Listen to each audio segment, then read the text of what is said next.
Hi అండి. కుక్కర్లో ఎంతో సింపుల్గా అయిపోయి పప్పు టమాటా కర్రీ ఎలా చేసుకోవాలో చూద్దామా.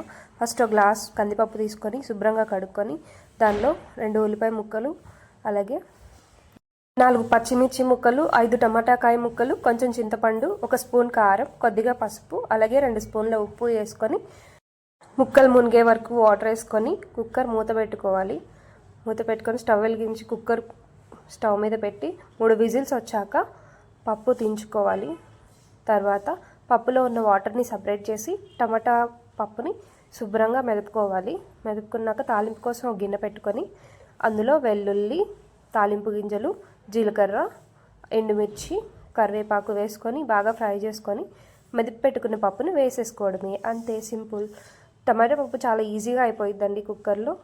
ఇది అన్నంలో వేసుకొని నెయ్యి వేసుకొని తింటే సూపర్ ఉంటుంది. చాలా బాగా కుదిరిందండి టమాటా పప్పు. సూపర్ ఉంది టేస్ట్ అయితే.